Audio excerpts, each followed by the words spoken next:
Hello, my name's David Seaman, and this is the Three Lions podcast.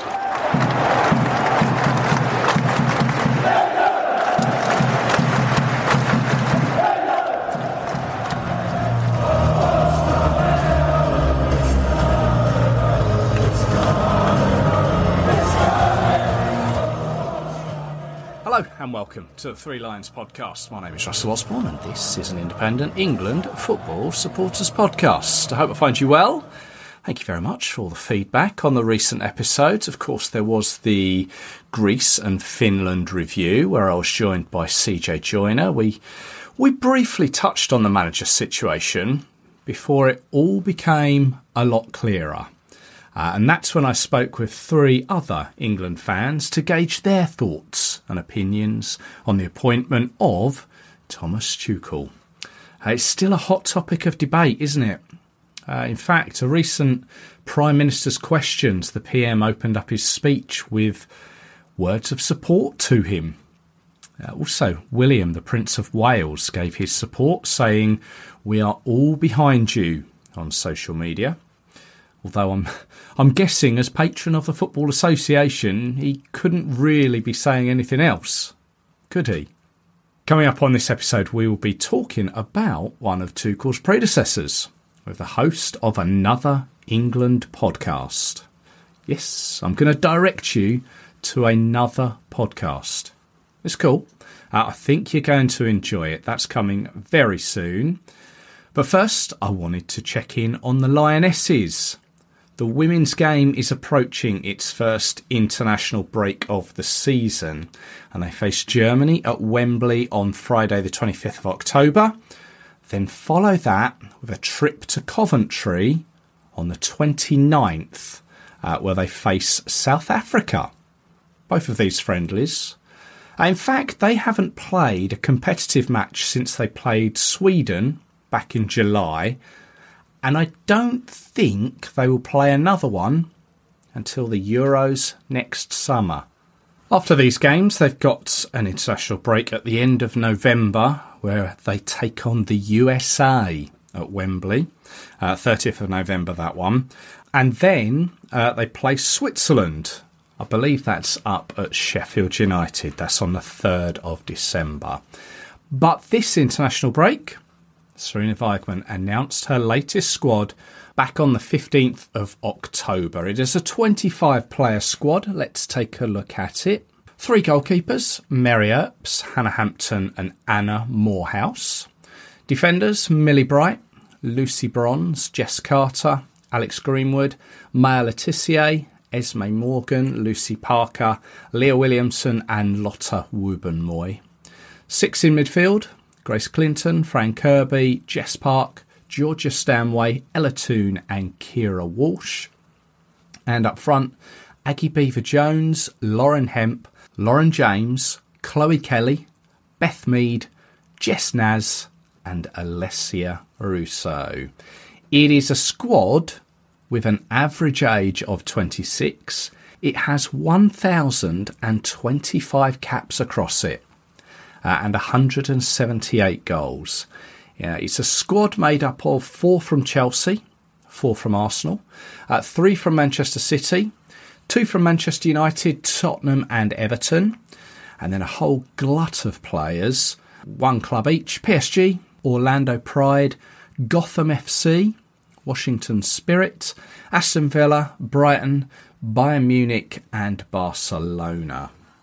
So there are a couple of players who are yet to make their England debut. Anna Morehouse is the 3rd goalkeeper.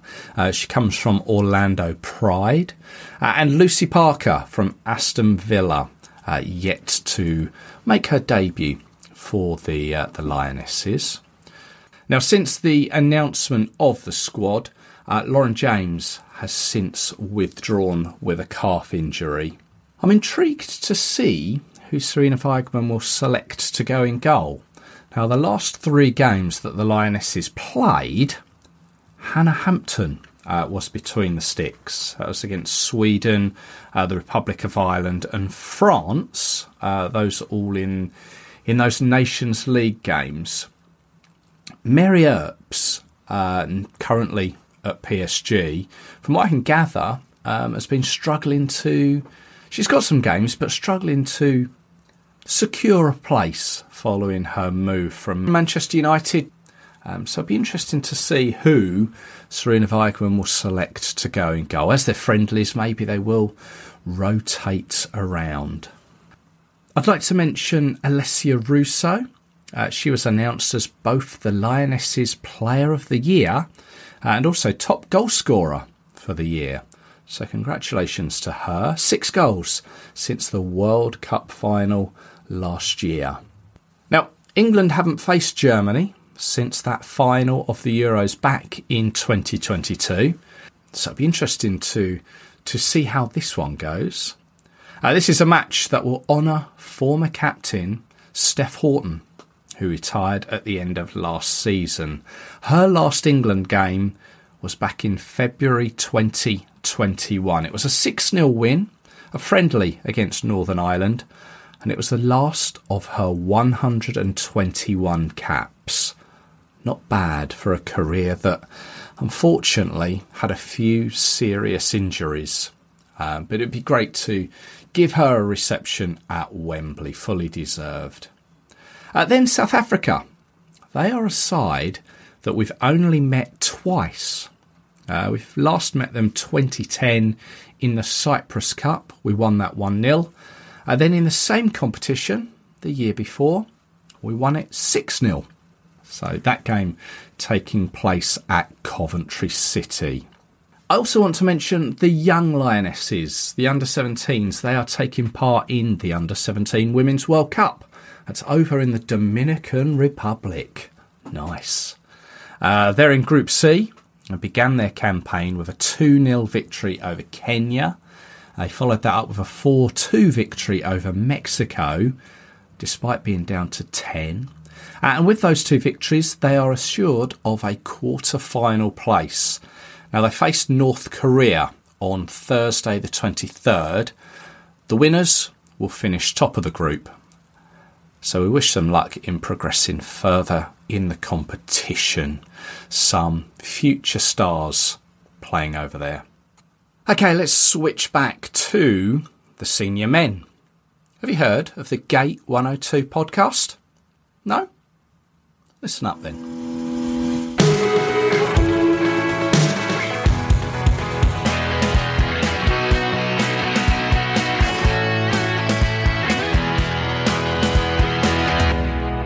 It's my pleasure to welcome to the Three Lions podcast, Stockport County and England fan Charlie Tidswell. Charlie, hello there. How you doing? You all right? I'm very well, thank you. Yourself? Yeah, good, mate. Yeah, thanks for having me on. No, you are more than welcome. Charlie is the host of the Gate 102 podcast that focuses in on Gareth Southgate's time as England manager on a game-by-game basis. I love them. They're concise. 10 minutes long, teams, events surrounding the games. They've got the goals. It's got your thoughts. Yeah, it's really, really enjoyable podcast. I'm sure it's obvious to many, but it was only when I was sort of thinking about the name of the podcast that the penny dropped for me. Do you want to explain the name of it? Gate 1. Why Gate 102? Yeah. Well, if I'm honest, it's like I tried to think of quite a few names, and it just came to me really. Like I tried to link the fact that he managed 102 games and the name and try and like merge it together. So originally I was thinking Southgate 102. Yeah. But then I thought Gate 102 sounds a bit more catchy, a bit more out there. Yeah. So it just came to me really. But yeah. It works. Do you know what? As I say, I couldn't believe it. I'm sitting there. Like when it first came out, I'm like Gate 102, and I was like thinking, where is Gate 102? Is it at Wembley? And then I kind of said it out loud, and I was like, I had this like light bulb moment. 102 games. I mean, what made you think to do this podcast? When did it sort of all come about for you, and how? Yeah, I mean, I've always been a massive admirer of Gareth Southgate. I think, you see what he's done on the pitch. If you just said after the Iceland game that we'd get to, 2 finals, a semi-final, a quarter-final in the next 4 tournaments, I'd snap your hand off. And I think not only on the pitch, off the pitch, he's created an environment that's suited the players well. He's, dealt with the media. He's done so much good off the pitch. I went to watch Dear England, not at the West End. It was like a recording. Yeah. And I got like quite emotional watching it. It was quite a moving play. Like it was, I think, have you watched it, Russell? I have. I went to see it, and moving is one of the right words. They capture his whole time perfectly. Yeah.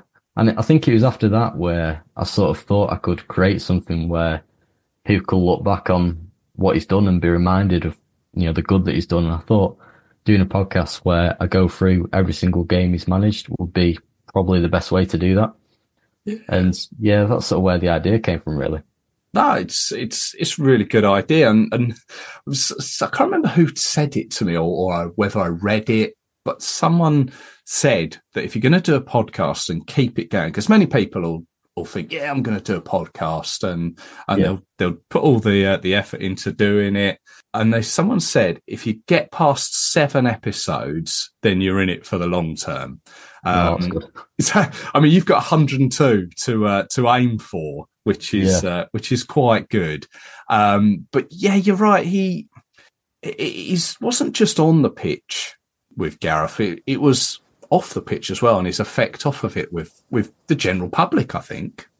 Absolutely, yeah. He's created love for England again. He's made fans, he's brought that connection between the players and the fans again, and he deserves so much credit for that. Yeah, with the greatest of respect, how old are you? 16. So just telling it how it is.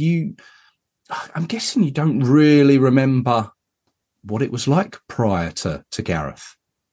Or if you do, it was very sort of hazy memories. Yeah, I think I started watching England. I remember my first game. It was the Lithuania game at Wembley. We won 4-0. Harry Kane's debut, scored coming off the bench. Yes. Yeah, that was my first game I remember. And I think ever since then I've just been hooked with it, really. But my first proper tournament where I was like into it was Euro 2016, which was obviously didn't end well. And I just thought it was always going to be like that. And then along came Gareth Southgate, and then things changed, and changed for the better. Yeah, absolutely. So at the time of this recording this episode, you've covered, I believe it's Gareth's eight games in That's charge. Right, yeah. Yeah. So your latest one is the 3-2 defeat away to France in June of 2017. I had a listen to that recently. It's one that brought back quite a few memories. But previous to that, obviously going back through those 8 games, there was his Gareth's first game, the 2-0 against Malta at Wembley. He had 2 Scotland games in those first 8 games. Both World Cup qualifiers. The Germany away game, which was a game of Lucas Podolski's sort of testimonial of sorts. It was a funny old game, that one in Dortmund. But what have you kind of learned from those first 8 games? I think one thing that struck out for me is the difference in the players we have now compared to then. I think, you're reading names out that, I totally forgot they play for England, something like Jake Livermore. Oh, yes. Forgot about him. And now we've got an embarrassment of riches, really. And the difference in quality of the squad is incredible. And it goes to show how far we've come over the 8 years. There was, I believe, that Malta game, Gareth's first game, was there, I think Carl Walker played in that, and correct me if I'm wrong, I think John Stones may also have played. He did, yeah. So there's a couple of players there that have sort of went through with Gareth throughout his career, is kind of henchmen, I guess, in a funny way.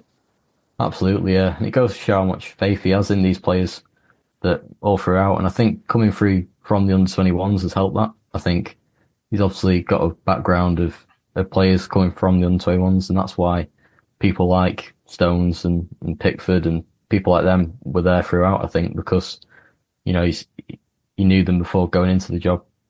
Yeah, the under-21s was, he had 2-3 years there, I believe it was. Obviously, previous to that, he he had like an up and down time with Middlesbrough. Now, from memory, he took them to a European final, but obviously then took them down a league. So he kind of had mixed memories for Borough fans. Yeah, definitely. I think it goes to show that club football and international football are very different. We've seen managers do better in club football than international football. I mean, if you look at Gareth's record at Middlesbrough, people say he's not good enough to manage England, but as shown he was, and managers who've done better at club level, like Capello, say, maybe didn't do as well with England. So it goes to show that there's a big difference. Yeah, well, we'll touch on that in a moment, I think. Yeah. I mean, I think it's safe to say he's a special man, but he's a special manager. And I think it's fair to say through his time as England manager, and I think probably more in the latter years, he received a fair bit of negativity. How do you think time will treat him with regards to his time as England manager? Say in 5 years, 10 years time out, how will we look back on Gareth Southgate? Yeah, no, it's a great question. I think his sort of reputation as England manager will grow as we get older, like in time. And I think, if I'm honest, I think it already has. I think after the Greece game, he got a lot of love. People say getting back, stuff like that. So I think in years to come, this will be, his sort of tenure will be, the man who turned it around, as opposed to the guy who didn't win anything. Because it always makes me laugh when people say, he didn't win anything, but like he's the only manager who's got us anywhere close to winning anything in almost 50 years. So I think as time goes on, he'll be looked more fondly upon. Yeah, you're right. You talk about player managers coming in as maybe not so successful as a domestic manager, but making that transition into the international game. Obviously, we have had a big change at the top with England. We've brought in Thomas Tuchel, who has had a successful time in the domestic game. He has he's got a basis, not just the team that he's going to take over from, that inherit from Gareth Southgate. Obviously, Lee Carsley needs to be mentioned as well. But it's kind of off the pitch as well. All those little sort of nuances that Gareth brought in, that I think it is important for Tuchel to carry on. Do you think? Absolutely. I mean, he said he's going to build on what Southgate's done, but there's one thing saying that, and there's another thing actually doing it. I think I'm not saying Tuchel's a bad person, but I just worry that I always go back to the Slovakia game in the Euros when we were losing 1-0 with seconds to go, and Southgate was dead calm and composed on touchline, and I think that made the players play better. And I sometimes worry if it goes wrong, Tuchel might be a bit more, demanding and maybe more passionate I don't know if that's a good thing or a bad thing, but I think it'll be very different off the pitch for Southgate. But we'll just have to wait and see. But I mean, if you're going off on the pitch for Tuchel, you just hope he can replicate what he's done in club football and adapt to the international game a lot quicker. Yeah. I think animated might be the word for Tuchel. I can see him, if we were losing with, let's take us back to that Slovakia game, if we'd have been losing with 30 seconds to go and Tuchel had been in charge there, I think he would have been a lot more animated on the touchline than Gareth actually was. Yeah, no, I think you're right. And I think it depends I think it's about reading the players, because some players will need a kick up the bum in a way and try and, sometimes they need a telling, but other players, you don't need that. So that's something. Obviously Southgate was there for 8 years, so he knew which players needed what. And I think that's something Tuchel's got to adapt to. Yeah. Man management, I think is what they call that.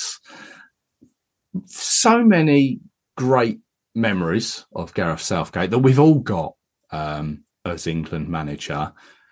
What episode are you looking forward to doing, or any particular ones, and maybe the ones not so much? Yeah. Great question. I think I can't wait to get the 2018 World Cup underway. I think I'm 10 episodes off that. So okay. I'm looking forward to the Tunisia game, the Colombia penalty shootout, but I'm also not really looking forward to, I think I'm 3 weeks off or 4 weeks off, and I'll be talking about, I don't know if you remember the 2 consecutive 0-0 draws at Wembley against Brazil and Germany. Yes, I do. I remember traipsing up to Wembley on a couple of occasions, for those 0-0 draws. What was the time like that? It wasn't a very positive time from memory. No, it wasn't. I sometimes think that was sort of before, obviously it was before the 2018 World Cup, so there wasn't a lot to be cheerful about. Euro 2016 was still fresh in the memory. Allardyce sacking resignation was still fresh in the memory. So, it wasn't a great time, but I think it's hard because when you have got a 0-0 at Wembley and nothing really happened, you basically got to stretch as much as you can out of it, and it's hard really. But when there's like the Scotland game I recently talked about, you're trying to just almost limit yourself because there's so much you could talk about. You can sort of try to limit yourself to 10 minutes, but other games where, like I say, nothing really happens, you sort of got to elaborate on everything you say.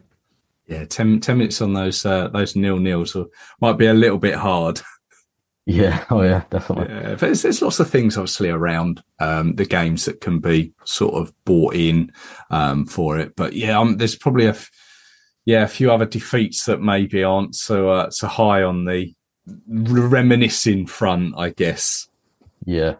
What sort of research do you do for each episode? Because obviously you're going back, 7-8 years for some of these games. What do you do for them all? Yeah, I usually start by writing everything I can remember at the game down. So I like to sort of start in my head, and then anything. Some games I remember more about than others, but I usually go and watch the game back as much as I can, really. If I've recorded a lot of England games over the years, so I sometimes watch it back on record. Others, I just watch the highlights. I read up on the game, so BBC Football, The Guardian, stuff like that, just to sort of jog my memory. And my recent episode in the France game, I talked about the tributes to the Manchester attack, and I couldn't remember that. So it is good because when you're reading up on things, it makes sure you're not missing anything key that could be said. I was just trying to think, what came after the France game? So what's your next episode? Malta 4-0. Yeah. So that was away, wasn't it? It was, World Cup qualifier. That's right. We had a couple of 4-0 aways at Malta, didn't we? We had one recently. Yeah, I think this one Trent scored, didn't he? And that's right. Yeah. Gareth left after obviously the second Euro final. It looks like he's giving himself a good break at the moment. He hasn't really been in the public eye. I saw something he was doing something for, it might have been the Premier League temporarily, but I also saw that he said that he won't coach until the next year. He needs to give his mind and his body a break from what it's been through, which I think is fair. They often say that England manager is up there as most pressurised with like the Prime Minister. So fair play to him for giving himself some time off. Where do you think we'll see him next? Oh, it's an interesting question, really. I think, a lot of people have different views, and I think part of me thinks he might have a job outside of football. I think he might manage again, and he's definitely capable of managing again, don't get it wrong, but I think so much of what he's done for England has been sort of off the pitch and, sort of psychologically, and I could see him possibly doing something like that, working with, I don't know really, it's hard, but it wouldn't surprise me if he doesn't manage again ever, personally. And that's not saying he's not good enough, but No. because he is. But it's like I could just see him possibly doing something a bit different with his career. Diplomatic relations or something. I think he'd be good at something like that. Yeah, something like that. Yeah. Obviously, he came in for some stick for, be it the like taking of the knee and that sort of thing. What are your thoughts on that? I think some of the criticism he got for trying to be a decent human being at times, I found it a bit, ridiculous, to be honest. Like, yeah, I didn't agree with the booing of the taking the knee. I don't understand why you'd boo that gesture or anything like that. And yeah, I think when he left, I was reading some comments, and some of them were about how he didn't really focus on the football. And I'm thinking that, he didn't do himself any harm in doing that, because the way you bring people together, the way you create a good environment is by, sort of standing up for bad things in the world. And that's what he did great at. So yeah, it did annoy me really when people said like how he focused on other things than football, because that's sort of what you want in a way. Yeah. I think that when people have said things like that, football has changed. The game has changed in those 8 years that Gareth was England manager at the helm. Yeah, definitely. A lot of things changed in the world that, you could bring COVID into it as well. How he dealt with that as being a face and a voice for people to listen to. Whereas you think back to Fabio Capello, Roy Hodgson, previous England managers, they didn't really have to deal. Well, they obviously didn't have to deal with COVID and all that, but they didn't really have to deal with the height of, say, social media and that sort of thing, and the way that people consume football online and sort of talk about it in 140 characters or whatever it was. So that was sort of something that Gareth had to deal with as England manager, and I think he dealt with it as probably as best as he could. Absolutely. I think every time he was in a press conference, he knew he was representing his country and not himself. And I think every time he got asked a question, we've seen England managers in the past sort of dodge questions and like just not answer them or argue back. And he's never done that. He's always, been really, diplomatic when he's answering the questions. And yeah, I think he's a great ambassador for the country. And like you say, England managers possibly the most talked about job outside the Prime Minister. So yeah, you want your England manager to sort of represent you well, and yeah, he did that. Yeah. Honest man is the way I will probably think of Gareth Southgate, an honest sort of an English gentleman, pretty much. Yeah, definitely. So, England going forward, obviously we'd love to win a trophy. Do we see ourselves winning a trophy under Thomas Tuchel? One word or 1,000. Yeah. I know it's far too early to say. Yeah, I think obviously if you go off his record, you think, yeah, of course we can. He's got he's got the pedigree, if you like, and he's won the Champions League, he's won the Bundesliga, he's won lots of stuff in France. But yeah, I personally think this is a short-term appointment by the FA. So if England don't win this World Cup, I don't see him staying around another 2 years. I think he'll want to move on and try and win something else, because I think Tuchel's come in because of the World Cup being around the corner. And I think, I'd like to think so. I think he needs to, like I say, build on what Southgate's done, not train definitely off the pitch, and then on the pitch he can have his own ideas. But yeah, hopefully it would be nice after so long. Yeah. Hopefully that's what we all hang on to, those hopefulness of ending that. What is it? 58 years, I think, at the moment. I think is what it is. Yeah. Well, where do you see yourself going once you've done 102 podcasts? Oh, I've honestly not given a thought, mate. I'd like to. I mean, I absolutely love England. It's just like international football's just become my hobby in a way. Like I just love it. Like hooked really with it. So yeah, after I do 102, I don't know. I mean, I might start getting a few guests on. So like, I mean, maybe a bit ambitious, but maybe players he played under him, or England fans telling their story about, or say the favourite moment under Southgate, stuff like that. Yeah.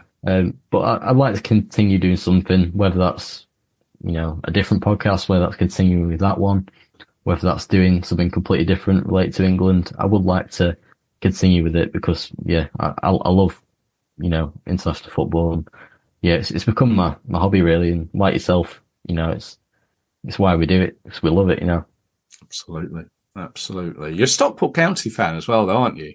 Yeah, I am, yeah. I actually personally think I grew up watching Stockport County in non-league, and when England were playing, our games weren't affected.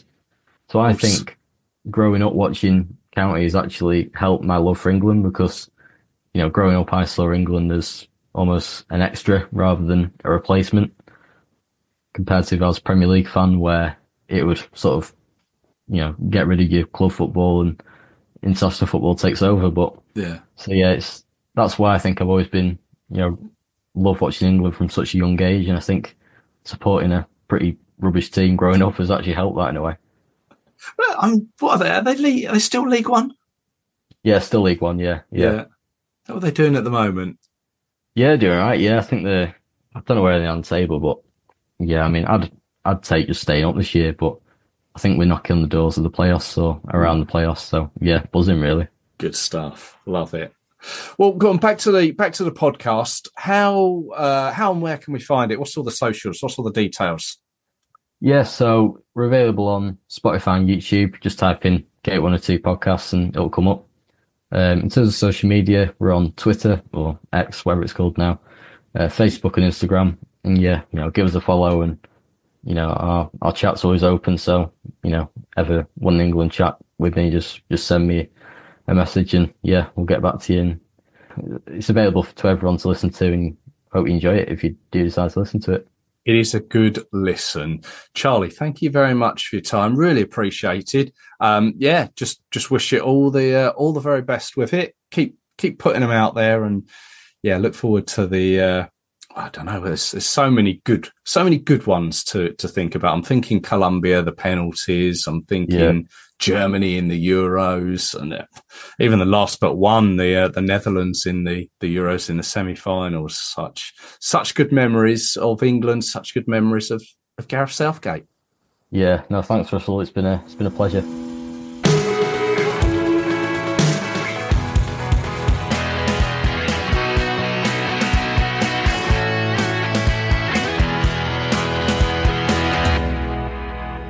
Many thanks go to Charlie there. Go check out his Gate 102 podcast. As he said, you can find it on the likes of Spotify, YouTube. You give him a follow on his socials too. Whilst you're there, search out the Three Lions podcast too. Give that a follow, a like, whatever you need to do. Twitter, Facebook, Instagram, YouTube, threelionspodcast.com. You can also email me, should you want to, at threelionspodcast@gmail.com. I'm always open to ideas for the show. Also, don't forget the Ko-fi account. You can contribute to the hosting of the show just by heading to kofi.com/3lionspodcast, ko-fi.com/3lionspodcast. Any donation is very much appreciated, and it all goes towards the monthly hosting of the show, nothing else. I will be back with you very soon. You may remember at the start of the year, I had a Valentine's Day special episode. Well, I looked at the calendar and I saw Halloween is coming up.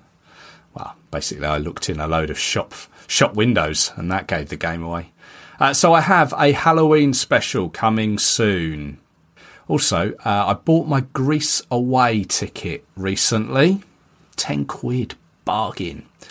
So the preview episode for that will hopefully follow. Hope you can join me for those. So until then, if you go into the Lionesses game, enjoy those. But take care of yourselves. Cheers.